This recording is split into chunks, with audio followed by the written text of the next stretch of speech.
Holy crap, that was only 19 seconds of applause I needed. I'm getting better at this. It's Thursday. It's 2 p.m. Pacific. I'm Fred McMurray, which means this has to be...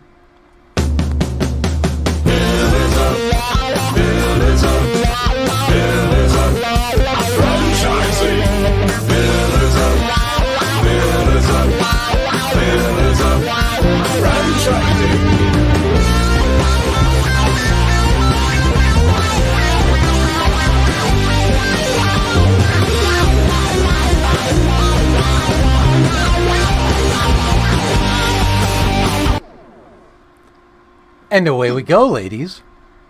Hi. Good afternoon. Well, hello. How are you? I'm fabulous. It's Thursday. Friday Eve, as I like to call it. Friday Eve. And actually, I feel like I'm already to the weekend because we're headed to Virginia to see my daughter graduate from a year and a half ago since COVID impacted it. And lo and behold, the numbers aren't any better, but we're going anyway. So. Hey, well, throw a little caution to the wind, let your hair down, and have right? fun. I mean, fun to spend time alone with my husband, so I'm good with it. Well, that's what you're supposed to do when you're an empty nester, right? Exactly. There is joy to that. Awesome. Hey, so we have some really cool news. We'll call it breaking news, right? To talk about today. Some really exciting. It's kind of okay. So it kind of creeps me out because it's not my whole thing. But we met this lady. I met this lady. You knew this lady, right? I met this lady this week. She is amazing. Her name is Laura Spalding, right? And she is with Spalding Decon, which when I think decon, I'm like, what is that, right? Right, decontamination, which is why you're a little creeped out. So they clean up hoarding situations, crime scenes, so suicides, homicides, anything like that, and meth labs.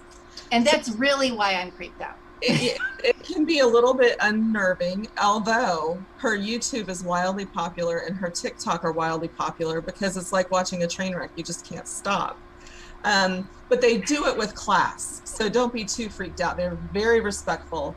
Yeah. They are always talking about mental health and, suicide hotlines and making sure people get the help, the support that they need. And they're very aware that they are entering people's lives at the time where they most need help in a very vulnerable situation. So while it is like a train wreck, it's you can't stop watching it. You get hooked. So be careful. If you go on YouTube, you need like an hour. Well, the thing is, she's such a nice lady, and like I would have not. So, and then she did explain like her background is military and police officer, and so I was like, okay, now I kind of get like.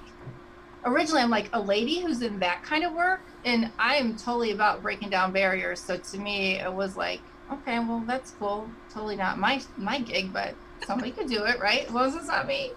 But then when I learned about this cool giveaway she's doing, I'm like, oh my God, she's my favorite person in the world. So she is giving away like this huge franchise fee, a free franchise to a veteran. Mm-hmm. Yeah, she was in the military when she was very young and has come to learn that there are not a lot of transferable skills often when you're coming out of the military. If you're an artillery person, or I have a cousin who's gonna dismantle explosives. I mean, hopefully there's a transfer to civilian life. But what she's discovered is there's not a real path to entrepreneurship for a lot of people coming out of the military. You get a lot of headhunters and corporate jobs and things like that attract military. But if you want to be a business owner, there isn't a very specific path forward for that. So she's decided to nod, and she also said military people do really well in her system. Right. So it has become a thing where she's seen them be high performers. Yep. So she's giving away, she's waiving her $45,000 franchise fee. They would still have to qualify. Right. So they have to have their truck and their equipment, their training all. Yep. But that's a huge, huge gift to a veteran who might not otherwise become a business owner. Yeah, I mean, that's like an entire year of college for someone too. Mm-hmm.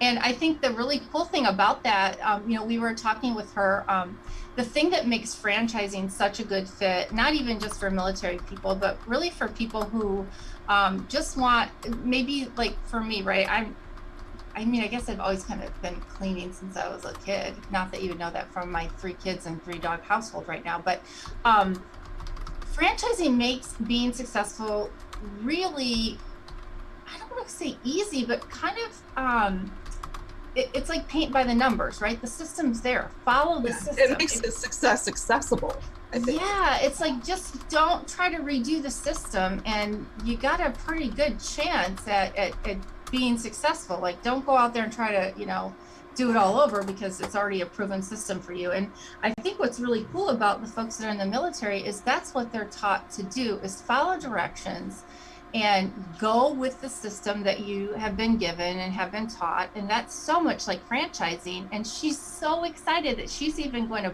personally, irrespective of where the individual chooses to open their franchise, she's going to personally mentor the winner of this $45,000 franchise fee. Which is priceless. You talk about $45,000 being like a college education. When you add that mentorship on top of it, you can't buy that kind of experience. She's built a system in somewhere around 15 years to 47 locations across the country, and they're growing like wildfire. So she is ready to mentor. Like, she feels like she has reached a space in her life where she has a strong desire for that. So she's going to be someone who would be engaged with you. Well, I think it's awesome, because that kind of is down in a few minutes here is going to tie into our guests and the whole giving back to people and helping people do better and be better. And this giveaway is going to be done on Veterans Day, November 11th. And again, this is for Spalding Decon, which again, to contact her or to apply for this, it's at is it spaldingdecon.com? You can go to the website, but the email to apply is franchise@spaldingdecon.com. Awesome. So shoot them an email for more information. Every single person who sends an email inquiring will hear back something about next steps. That's awesome. And again, I want to thank Laura for the time she gave us to talk about the Spalding Decon model. And again, for you veterans out there, what a great opportunity to get involved, to have, like you said, a priceless opportunity of someone like her coaching and mentoring you along the way, and a $45,000, call it a scholarship if you will, but a franchise fee to be given again on November 11th. Apply now, get your information in there, and good luck to you. I cannot wait to see who the winner is. We'll have to have them on. Absolutely. And we're hoping to have another interview with her. So we'll be right back with more of the show after this commercial break.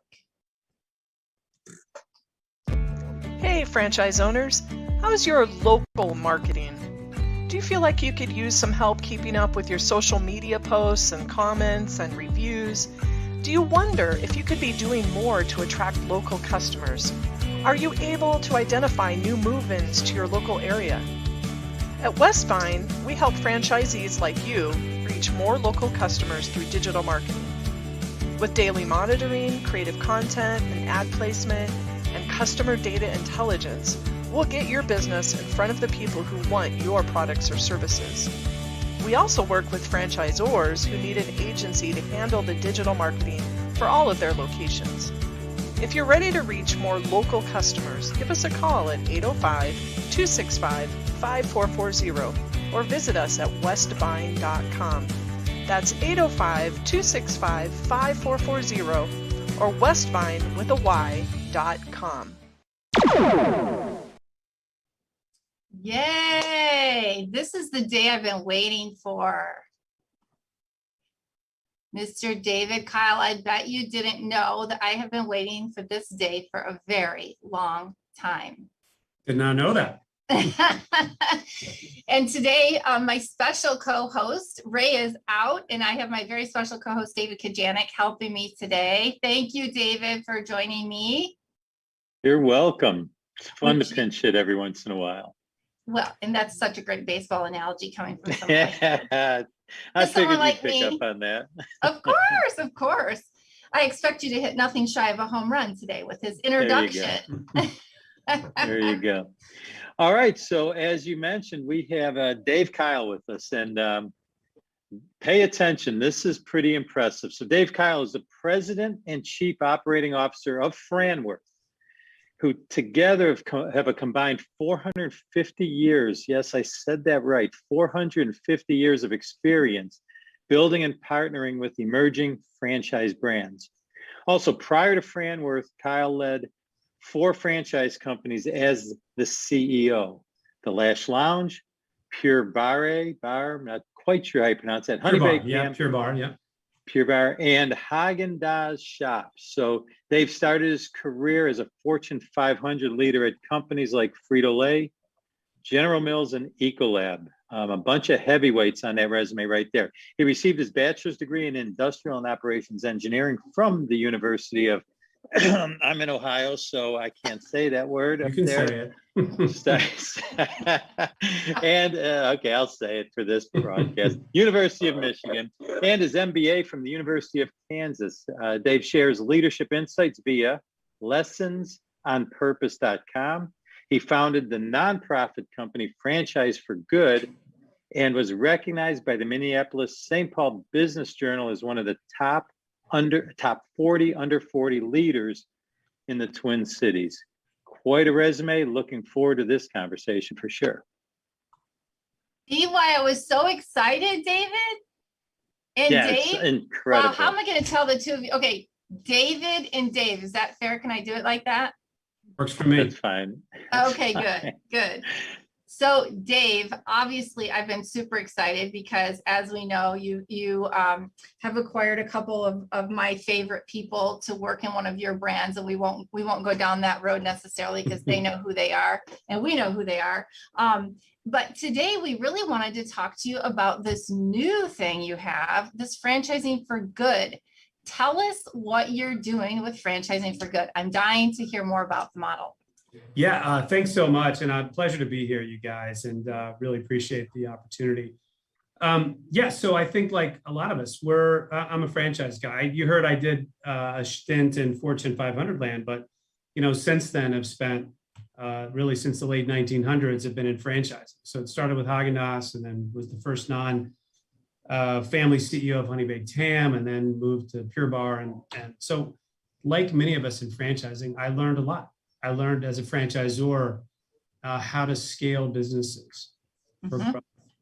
And so I went through an experience in 2019 where I really tried to explore personally, how am I going to give back? I've had a successful career, but how do I make sure that the balance of my days on this earth are really going to be lived with significance? How do we, and I think a lot of us hope to do that.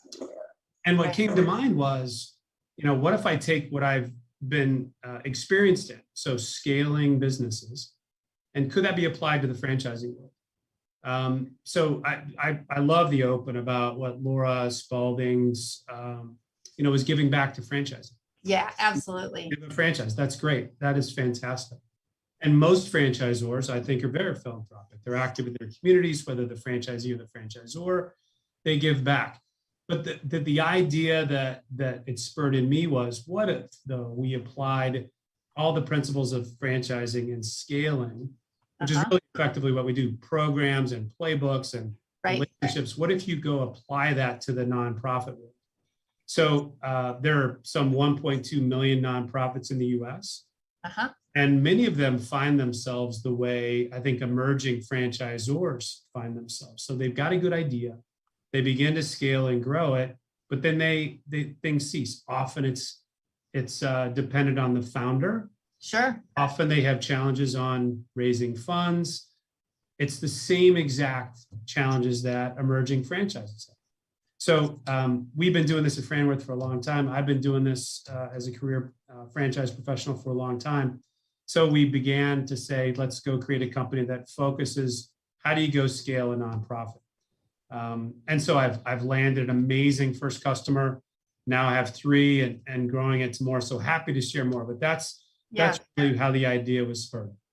So I'm dying to understand this. So I'm part of the Ms. Molly Foundation, and I'm sure you're familiar with that because of some of the folks that you have working for me. And obviously there are a lot of non-for-profits out there, and a lot of them have really great causes, right? But just as you said, the struggle is, how do you get the right audience? How do you get the funding that you need? How do you get visibility? Are those the kinds of things that Franchise for Good is helping them with? How do they get qualified to be a part of Franchise for Good? How do you go about that?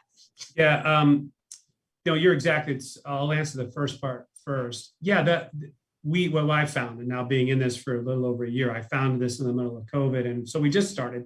We're a 501c3 with that mission of scaling companies for good, and that's exactly what we found is those same issues apply from that we face every day with all of our for-profit franchisees. The nonprofits face the same. They reach a certain level, they plateau, and so they do. They need to develop and grow. They need, maybe how do you go find the right real estate? They need help on marketing and driving demand in. They need help on the operations. What's their playbook? Often they've never written it down and written a playbook. Sure. They need help on financing and what's their pro forma look like. They need help on legal. How do I structure? They need help on strategy and maybe fulfillment. So it's the things that every successful franchisor needs to scale. It's exactly what I found. How nonprofits need to scale. So I've created a website, franchiseforgood.org, where people can go to learn more. And that's how they find us. But again, we're just getting going. So let me ask you, let's say I have, I'm going to say a dog rescue because everybody out there's, except for you cat people, and I'm sorry, but I'm a dog person. Except for the cat people, most of us are dog people. I think that's a true statistic to say. Okay, anyway, I've got a dog rescue or something, and I want to be able to turn Messy Marvins into something big, right? And I'm not sure how to go about it. At what point do I contact you? How do I go about, what's the process? Yeah, so once we get a hold of you, it's not unlike how we would scale a normal franchise. So at Franworth, we have 12 different companies that we're building franchise systems for. So it's really, we're deploying the exact same model. You've got to start with what's the mission. And so for your dog rescue, the first thing that I would help you work on is, have you really got your mission tight? Do you know your vision? Right. Do you want to grow? Do you have your value proposition? Are there real reasons to believe? Have you defined your values of your company? So often I find in for-profit, or certainly now I'm finding in nonprofits, that while, a founder may believe it and know it in here, they've never written it down. So that's often where we start, is with, mission, vision, values, value prop. Is that well defined? So that's where we start. And then the second thing we do is, I call it a 5 essentials analysis. So it's just classic strategic planning. Looking at what market are we in? And I've had to shift my language in the nonprofit world because it's not competitors. Sure. And the last times we talk about Amazing Lash and Deca Lash, and we compete, and we love to compete. In the nonprofit world, it's other people that provide the similar service. So, in this dog rescue, you'd say, well, who else does this? How big is the demand for this? What is the need state? What do people need if they're, seeking dog rescue on both the supply and the demand side? What are some of the barriers? If someone's going to start one, or you're going to scale, what do you need? Is there licensing? Are there facility requirements? So those are the first two things that I always start with, whether it's a for-profit or as part of Franchise for Good. And I've found, for working with founders for a long time, that often it may be in here, but it's not ever written down. So that's the first place. Right. We're always good at having a vision. Yeah. And then you need someone like me to hold you accountable. Like, we're going to write it down. Exactly. Right? And we're going to press it, and we're going to pressure test it, and the like. Yeah. Yeah, that was, Chris, that was a great question, because that's kind of where I was going with that. Is, I know people have ideas and they want to get these things started. And I was really curious, okay, that's a great beginning and a great start. But then now you're starting to operate it, so to speak. Now you got to put it together. And for someone like me, if I was to open up a nonprofit, my first question, okay, how do I go about getting the funding? How do I go about, getting people to believe in my concept, funding it. And do you offer some type of a template for, hey, here's how you go about funding your nonprofit? Yeah, it's going to differ for everyone where they're, the source of your funding. Where I've helped people so far, and again, this is only a year old, so we're just getting started. But where I've offered is understanding how much you need to raise and what are the uses of that capital. Right. But before anyone's going to write a check, they're going to need to know that you've got your pro forma, what's your projections on a go forward basis. And then how are you going to use that investment? In the nonprofit world, is how efficiently are you going to use it? How many dogs are you going to serve? How many people are you going to serve, versus paying your staff and otherwise. So, oftentimes that the donations leak out to staff, to inefficiencies in the process. So that's another thing that we help deploy is how can you be more efficient? We're not a fundraising group. There are a lot out there. We can certainly help point directions. One thing I've found in this world is that there are professionals out there. One that I'd love to talk about, my first customer was a gentleman named Pat Hamill. Pat is the largest home builder in the state of Colorado, and sold his company to Berkshire Hathaway. So that's pretty cool. Big philanthropic heart, and he wanted to start giving back. So he created, he has this home building company in Colorado that's growing like crazy. Couldn't find enough skilled labor. So he's got a heart for education. So he started a trade training school. So how do you go train someone to be a carpenter or electrician or plumber? So he just fixed his own labor supply problem, and also went after the homeless population under and unemployed in Denver. So now he puts 400 or 500 a year through this, but he also hit, a plateau. He's like, well, okay, I've gotten to 400 or 500. How do I take it to the next level? And so we came alongside and worked on the strategy, the competitive set, I call it. It's the wrong thing, the partner set. Who else is doing this? And we realized that not only is this an issue in Colorado, this is a massive need around the country. There's 700,000 open jobs in trade training. And so and the average person that is swinging a hammer is 57 years old, and there's no one being trained to come behind them. So I'm sure we all see this when we try to get something done at our home or our business. It's really hard. Oh, yeah. So we realized this is a national issue. And so we set a big, hairy, audacious goal to go train 1 million people in trade jobs. And we did all the stuff I talked about. We formed a legal entity. We started fundraising, first with high net worth individuals. And then now, more recently, we're going after American Recovery Act money. And then we're beginning to scale. We've got Drew Brees, who's a partner of mine down in New Orleans, who's going to open one in New Orleans in December. I was just in Charlotte earlier this week. We're going to open one in Charlotte in early 22. We just Orlando. I'm sorry, these are the trade school trained? These are these trade schools that we've now pollinated, called Build Strong Academies. So took one in Colorado and then we've replicated. But David, to your point, we can help. I think where I help most is not fundraising, but clarifying the mission, the value proposition, the needs of the growth, how that capital will be deployed, and putting the story behind it. And there are professionals out there who will go do the grant writing, many of whom will do that on a part-time basis, on a for-hire basis, that are just ninjas that come in and go, get that done. So. Well, that's interesting because a long time ago, I shouldn't say a long time, but many, many years ago, a friend of mine and I were talking about starting a nonprofit, really kind of in the baseball world and training and kind of taking it to the inner city and those types of things. And it's really a complex deal to just go from zero, knowing anything, going from an idea to saying, what do I all need to do to make this thing become a reality? And it can be a little bit overwhelming. So to have a little bit of guidance, or more than just a little bit of guidance, but say, here are the steps, here's the processes. I mean, that's got to be invaluable. Yeah, that's, I was the same way, David. I bootstrapped it. I said, okay, I want to have this idea, wanted to start my own nonprofit, and I had no idea what to do. In fact, I went to form an LLC is pretty simple. To form a 501c3 is pretty simple. File with the state. What I didn't realize is there's much more to it. You have to go file what's called a 1023, which is, and actually, which is a form that thick that you apply. And there's other things that you've got to go do. There's the legal documents. So yeah, that's one thing that I think many of us, we always talk about mentorship. I was not finding that there was someone. I mean, I went on LegalZoom and said, hey, form my 501c3. And yeah, okay, I got a 501c3. I got an EIN number, which is a business number.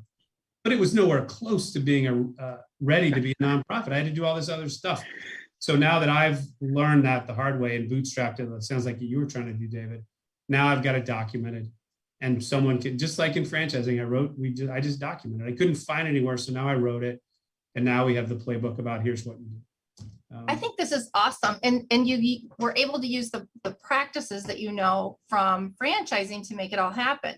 So obviously, we've got listeners out there who are looking to buy franchises, and now we've got people that obviously have these passions that drive them to want to do things that are bigger and better and give back to their communities. How do they go about getting in touch with you? How do they go about, is there a cost to this service? Yeah, well, if I can answer that in two parts. So Sure. I'm always famous for asking like 3 questions at once. No, it's great. I'll try to stick with you. I do that in interviews too, to test people's mental agility, but I'll fail at that. The back part about, so you can come to franchiseforgood.org and find me. So my contact information is there. There's a form fill, and if you fill it out, I'll get a hold of you.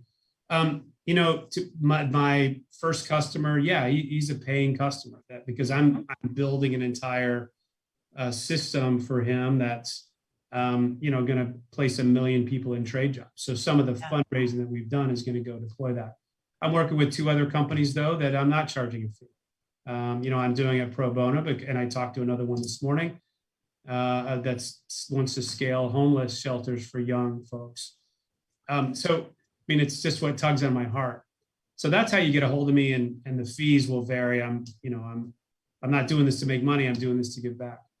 But I would like to share though, because I do think people, I think everyone wants to change the world, and few people want to change themselves. And I think what I went through myself personally might be helpful to others.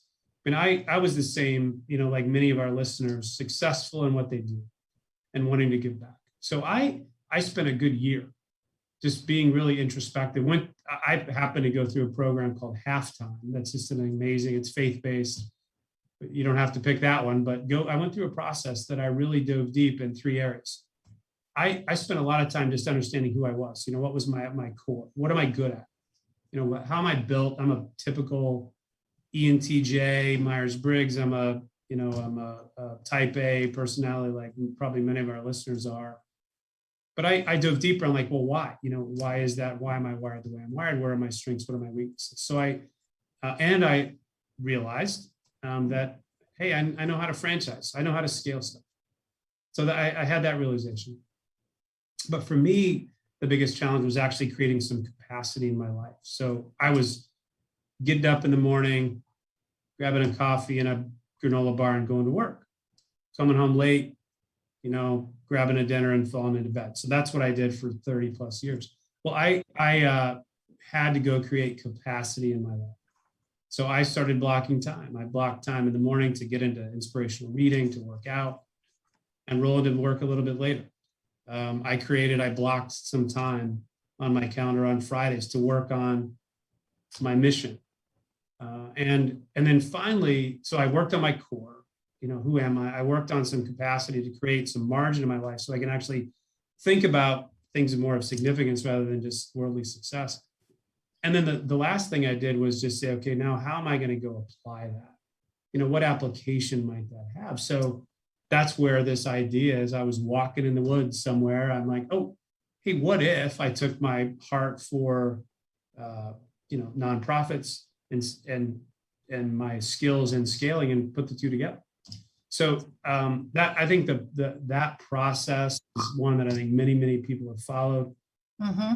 To try to get yourself to that place where you can say, you might have ideas, and plenty of people have ideas, but what I learned was that you got to change yourself first and make sure you're creating time and clarity about what it is that you really want to go do about it, not just think about it, and then just start doing stuff. Like many of our founders of our businesses, I've learned a lot by working with entrepreneurs, over the last 20 years. And what I realized about them was they do stuff. Like they don't necessarily sit and do the strategic plan and, all that stuff. They start doing stuff in their area. And so then I took a play out of their playbook and just started doing it. I formed the 501c3 and found a customer, and off we go. So hopefully that's helpful. Yeah, that's awesome. That's fantastic. And I just want to echo something I picked up on, because he said it several times. And for the listeners out there, especially if you're a prospective franchisee or prospective business owner right now, when we start off, the first thing we all think of is, I want to be a success. I want to be successful.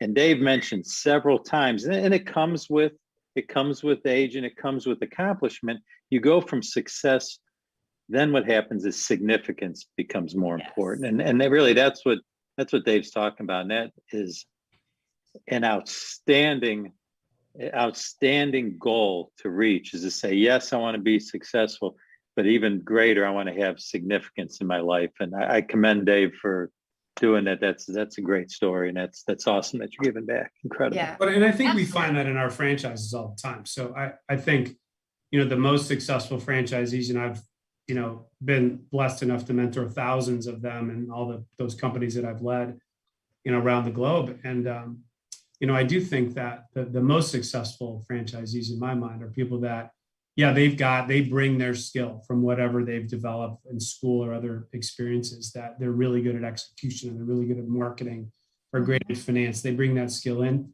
They're able to follow a playbook that the franchisor, proffers.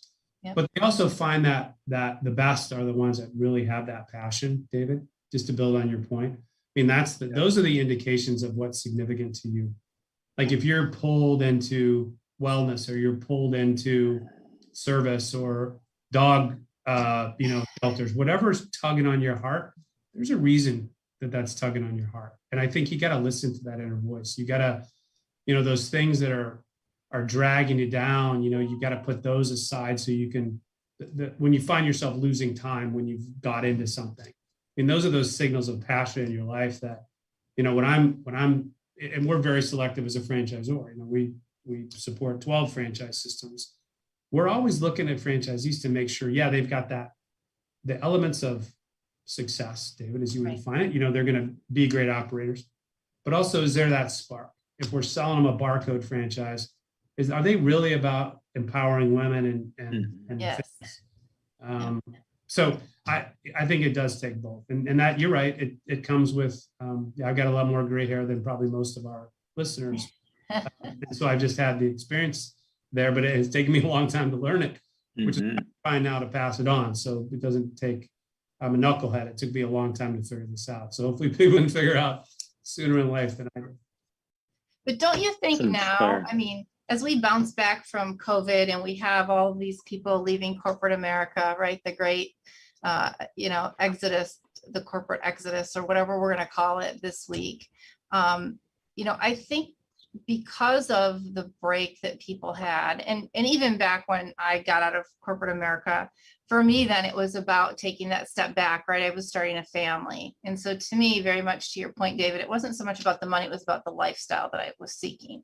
And what COVID did for so many people was say, hey, look at this. I can still have a job. I can still make money, but I can actually see my family. Your point is very well taken. I run out of the house in the morning with a coffee, and because of some situations recently in my office, I'm getting home at 6:30, 7 o'clock at night. And I told David, I go up to my room and I grab my iPad and I'm studying at night. Well, that's not what my normal lifestyle is. It just happens to be for this 5-week period. And I'm like, man, this sucks. I remember doing this before. This isn't what I signed up for.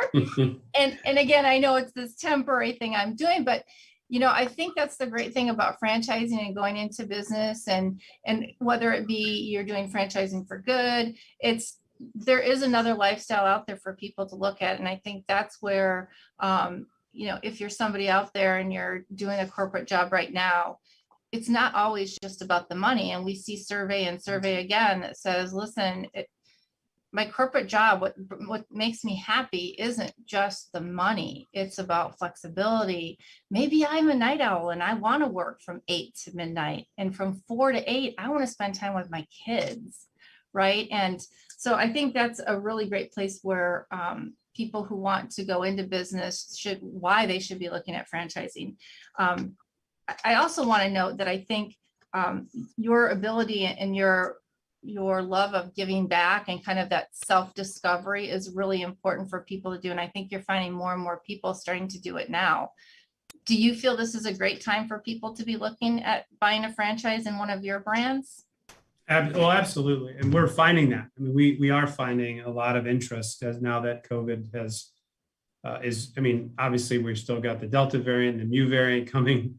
We're not through. But after 18 months of this, we absolutely are finding interest in our brands. And it comes from, I think, that introspection we all had to do.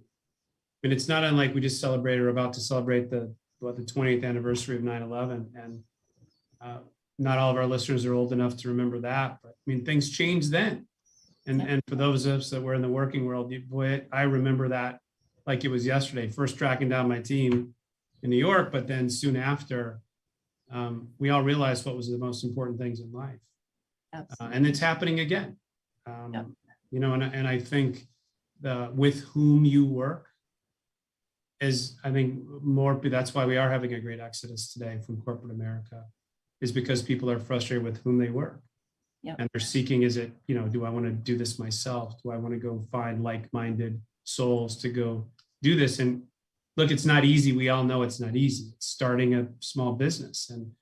But franchisors have the playbook that they'll put that behind you and bring you support to help you along the way. But I think absolutely this, we're seeing people come in who have done the corporate America thing. In fact, just last week, we had a discovery day for our Barcode franchise, which is, bar-based fitness. And same thing.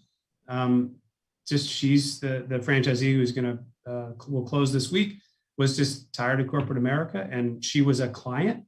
Mm-hmm. And where I went back before to say, notice those times in your life that you're feeling full. Like, what fills your cup, and why not do that stuff to make a living? And we find people doing that all the time. People that it's the practitioner, or they've always wanted to, like, what fills your cup? What do you lose time doing? And then why won't you go apply that to your business world? So we answer your question. Yeah, absolutely. We're seeing that. We're seeing that come back a lot. And we have 4 different verticals at Franworth that we support. We've got beauty-based businesses like the Lash Lounge and SCOA. We've got fitness businesses like City Row and the Barcode. And we've got service businesses. Those are also exploding. We just had one called Home Steady. That's a home handyman type business.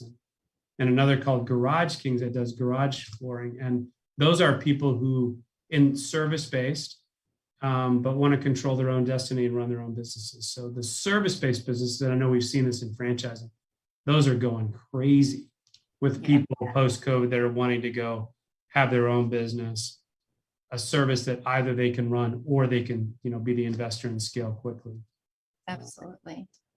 Well, Dave, where would people get a hold of you if they're interested in exploring some of these brands and especially Franchise for Good? How do they get in touch with you? Yeah. So Franworth is my for-profit company that I, have the pleasure to lead. And so that's franworth.com. And our brands, most of our brands are listed there. There's another, tranche soon to come. And then on the Franchise for Good, it's franchiseforgood.org, forgood.org.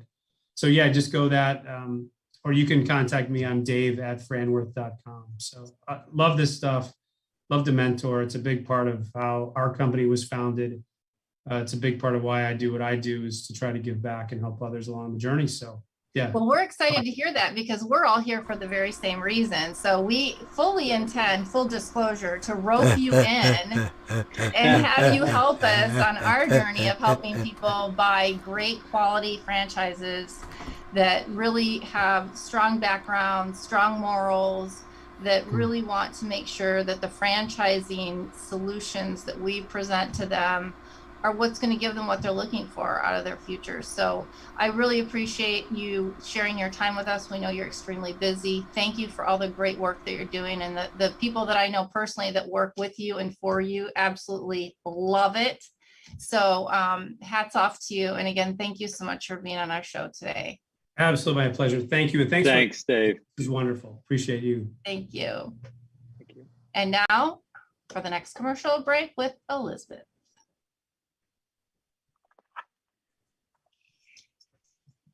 Where's Elizabeth?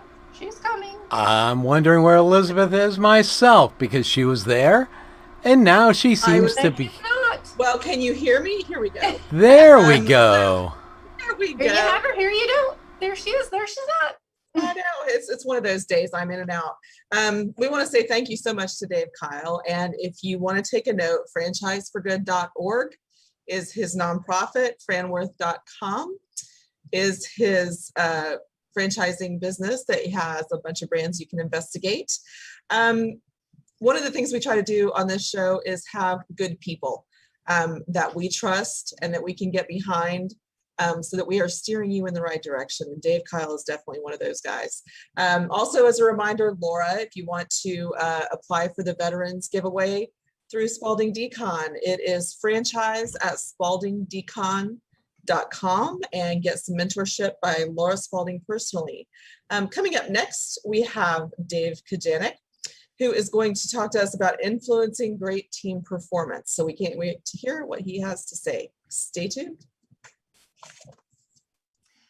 David. Hey, we're back. Yeah. Oh my gosh. Wasn't he awesome? He is incredibly impressive guy, and that's really high praise since he went to the University of Michigan. So they do churn out some quality people. Okay, so. I'm a Michigan State person. just to say. All right. Well, but anyways, still, I had to throw love that the in little town he's in, and okay, I got a nod to U of M. Okay, all right, we're over it. So, but yeah, incredibly impressive, and I would say this, you know, if you're looking for franchise opportunities, that's what you're looking for, is a leader of that ilk, somebody that you know, because it's the same thing, is you get in there, you have some trepidation, am I joining the right people? Is there integrity? Is there, am I getting into some rogue franchise? You get nervous about all those things. Yeah. There's no way you walk away from this interview thinking anything but the best, that Dave has and his companies have your best interests at heart. Yeah. Integrity's off the chart. Definitely a strong moral compass. And I think that that is, that speaks volumes. And I think that there's, most franchise systems out there are really good systems. And so I don't want people to think that there aren't great systems out there, but there are some differentiating leaders that really make a brand stand out. And I would say that is something that Dave does for Franworth that is really something special right now. So and again, I didn't want to say that others weren't. I'm just saying there's one example that you can have an extreme level of comfort with, that he has. I mean, and there's others, but that's what you're. But I guess my point was, that's what you're looking for. Yep. When you have your conversations and you're doing your discoveries, you now have a bar that you can compare others against, as far as I'm concerned, and we've had some great franchisors on this show that have exuded the exact same qualities. And as a prospective franchisee, it's been modeled now. You want to make sure that when you're doing your due diligence, hey, how's it compared to Dave and some of the other ones we've had on the show? That's kind of where I was going with that. So, yeah, really impressive. Very, very. I love the direction he's taken his life. I was glued in. So I could tell you're on the edge of your seat. I was listening. Yeah, it was good stuff. What do you got for us today? You have some cool stuff too. Yeah, I think so. We have to keep talking, and not pounding it, but we have to talk about the elephant in the room, the employee situation, right? And so far, we've really, not all, but we've spent an awful lot of time on the difficulty of getting employees and people that don't want to work and whatever all that stuff is.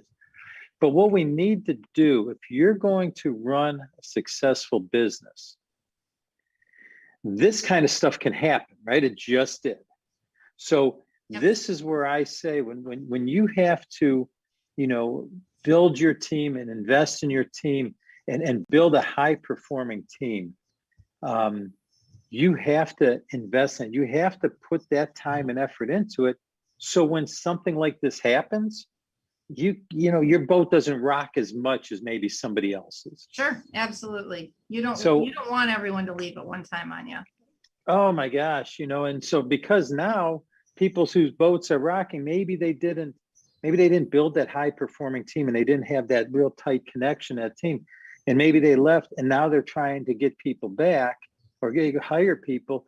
And now you've got brand new people. You were operating at this high level. Now you have new people. You're starting to ramp up. You're almost a brand new business because let's face it, the employees are the heart of the company. Yep. So if that heart leaves, you got to get the paddles out and start and get it beaten again. Yeah. So I one of the things I talk about is being able to recognize and retain top talent. That's not just lip service. People love to say that. Oh yeah, you got to hire the best. Okay, I said that too. But you have to recognize it, but then you have to be able to retain it, or you're going to be faced with really high turnover rates. Yeah. So, as I was thinking about this, and again, this is a week-long type conversation, but just to condense it really quick for just a couple minutes, the three ways that you can invest in your team are really to support and motivate your team, train them, and then optimize them. And what I mean by that is, as you know, I follow and I study and I teach the model of human behavior and communication. I know that's a broad term, but when you're supporting and motivating your team, it isn't rah-rah stuff, right? I mean, if your team knows that you support, you understand their strengths and weaknesses, their passions, and what excites them, then you build that trust, right? I mean, Kristen, we've talked about that in the past. Oh yeah. Then they're motivated because you're giving them what they want, right? I've said that a bunch of times is, you get everything you want if you help enough people get what they want. So you're giving them what they want, what they need, what their basic human need is, and they're gonna be motivated. Sure. As someone said, everybody's motivated to do what they want to do, not necessarily what you want them to do, but everybody's motivated. So you got to figure out, how do I support and motivate my team through the things that they want to do? And I think that is so much deeper than just lip service, because that's going to retain your top talent. And if you don't do those things, you have that high turnover rate. Right. Well, and then that affects your costs, your sales, everything. Sure. I mean, I can tell you a great example of that. There are two different restaurants that I like to frequent, and of course, one has better margaritas than the other, truth be told. Yeah. And the Better Margarita restaurant, the nice thing is when I went in there the last time, it was the same people. Now, they closed for a very long period of time during COVID, but I saw the same people and they were like, oh, hey, welcome back. And I was like, oh my gosh, you guys are still here. That's great. And so that told me a couple things. It told me that the management took really good care of those people. Mm-hmm. While they were closed, they probably used the PPP money for the right thing of making sure those people continued to get paid, right? At least something, or they supported them going on unemployment. There was some kind of something that kept the connection with those employees. Sure. So that when they reopened, those people were already on the top of their game. Their food was still consistent. Like everything was, though I knew they were closed, they opened up as if nothing had ever happened. That's outstanding. The other restaurant in town had a very rocky reopening. Okay, it was, everybody was new. I went in 3 or 4 times, always getting somebody different, kind of inquiring like, oh, how long have you been here? Oh, 2 weeks, 4 weeks. Oh, this is a brand new manager. And I had met the owner before, so I kind of knew what to expect. And then finally, last weekend, we went in for dinner and we walked out going, that was the best hamburger we've ever had. And I was like, woo, they finally made it. But it took a good 6-7 months, just to your point, for them to rebuild the business back up to where they dropped off when COVID hit. And now they can't rest, right? So this goes back to the That's continuing training of your team. Now, obviously, I use DISC, right? All right, because that's what I use, because I believe, and I've done it for so long. And when you're training 45 managers and in this method, and they're able to, and you see the communication improve, you see the cooperation, the collaboration, they're building strong relationships with their team, and they're limiting or actually eliminating a lot of workplace conflict. It works, because that's the key. That goes back to that continuous training. Now, the restaurant that you just described, if they set it and forget it, so to speak, they're going to go right back to where they were before. I can almost guarantee it.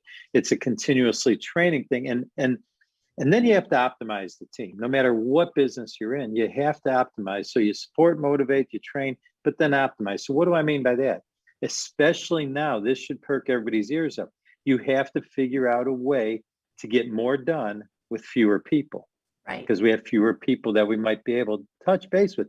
And the way to do that is to make sure that you have them working collaboratively. And I'm just going to give one real quick story, and I'll tell you what I mean by that. And it also leads to keeping that retention rate. So I'll throw my wife under the bus a little bit here. Don't tell her. Hopefully she'll. But anyways, so my wife was managing one of the restaurants, and we had another manager in there, and they just butted heads all the time. And the reason they did was they had absolutely two different personalities, and they didn't understand each other. Yeah. Once we took them through the training, they understood, oh, this is how I communicate with him, and this is how I communicate with her. And all of a sudden they worked together better than anybody, and there was no headbutting. They loved working with each other because they knew what to expect based on their training. And that's why I said, a lot of people, if you leave it to chance, you will be at a disadvantage. I guarantee you'll be at a disadvantage, and you're going to experience high turnover rates. So I know we're a little short on time. I just want to touch on those type of on those type of things. But most business owners get wrapped up in the daily to-dos, and they forget about the heartbeat of that company, which is the employees. So I couldn't agree more. Continuously train and invest. Very good. Thank you again, David, for all your work. You're welcome. And time to share with our listeners and viewers. And absolutely. We'll be right back after this with Mr. Jerry Akers.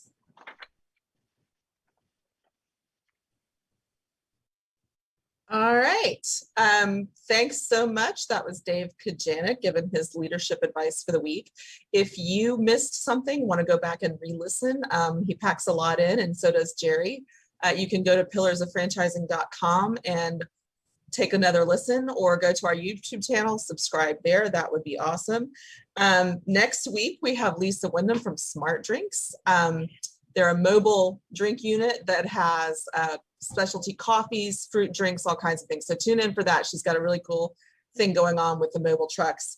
Up next, we have Jerry Akers, who's going to talk to us about putting one foot in front of the other and how you get through some tough times.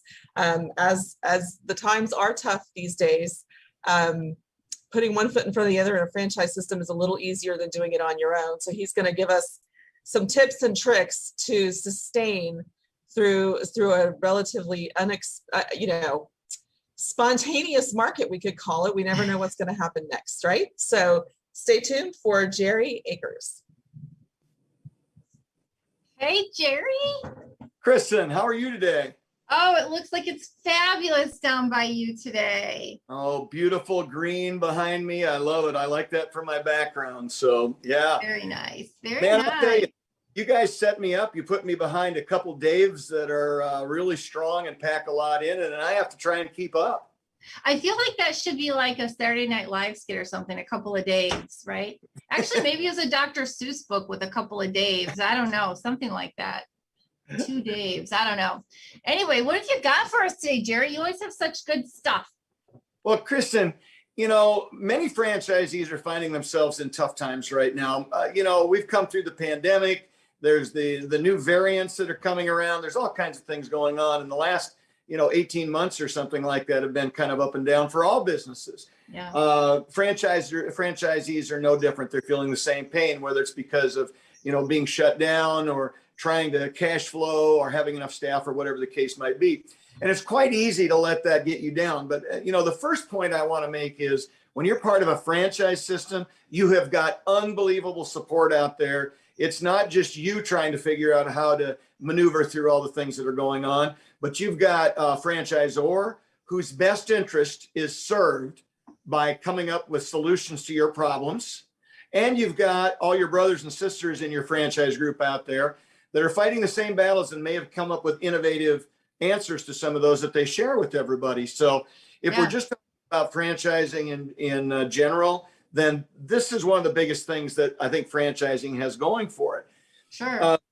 My advice to everybody, whether you're in franchising right now and you're, struggling with some of these things, or you're thinking about getting into franchising, there is no business in a box, regardless of how people position it.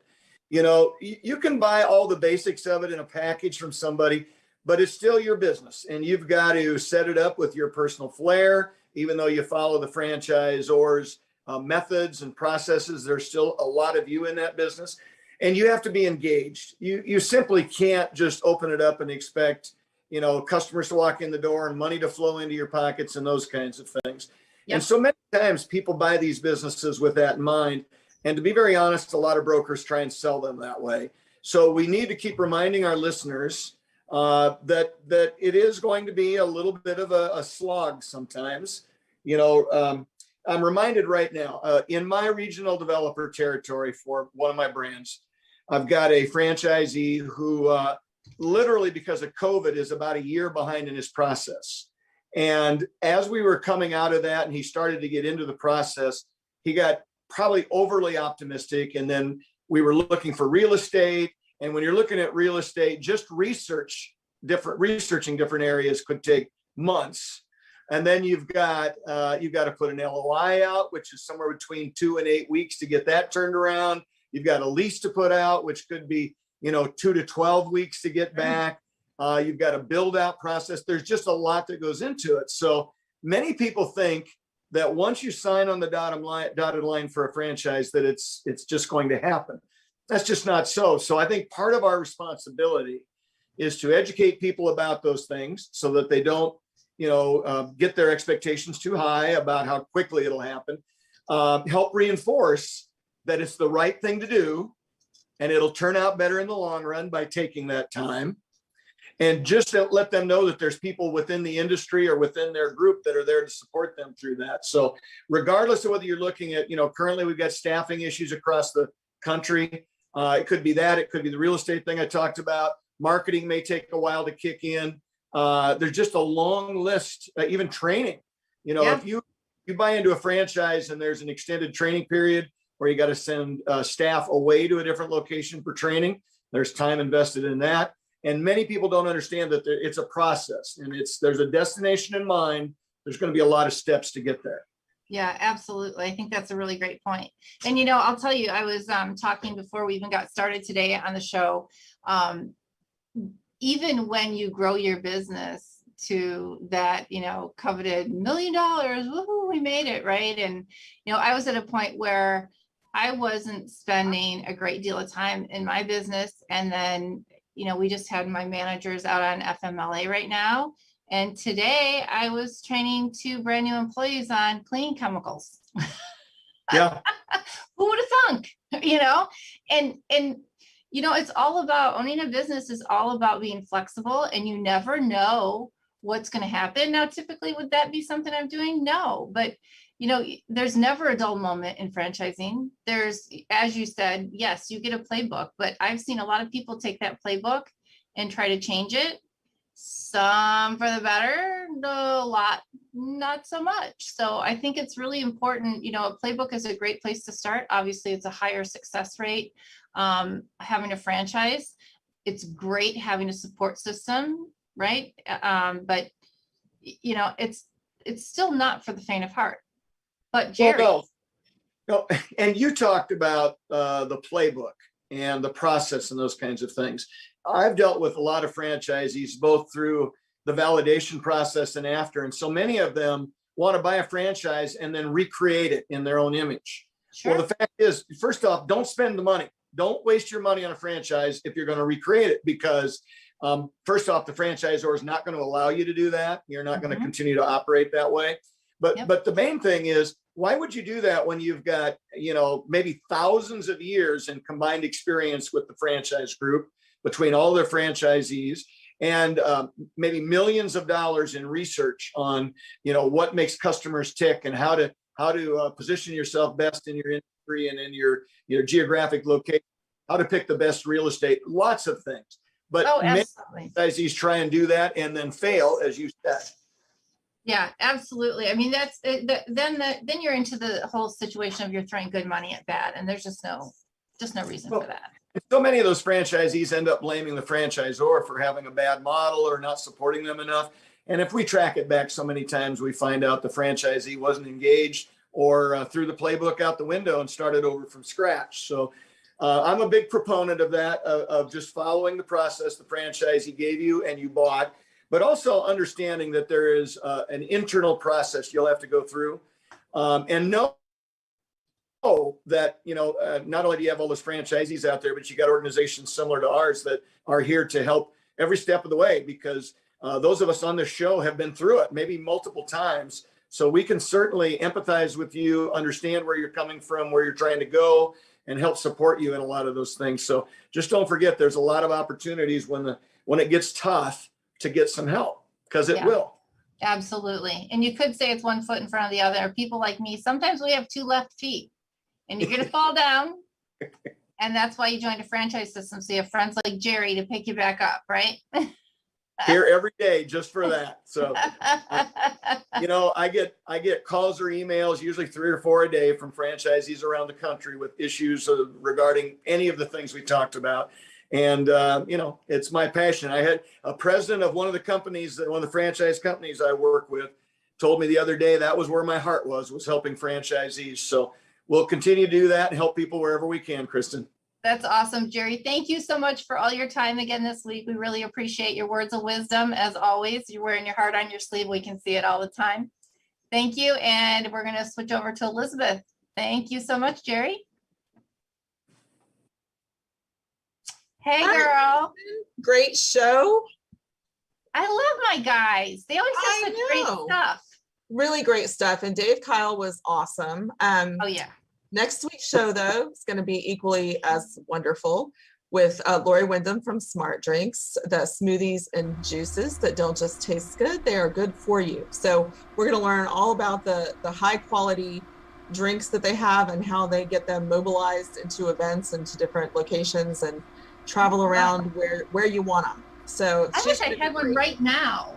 I know, right? I could use a little pick-me-up.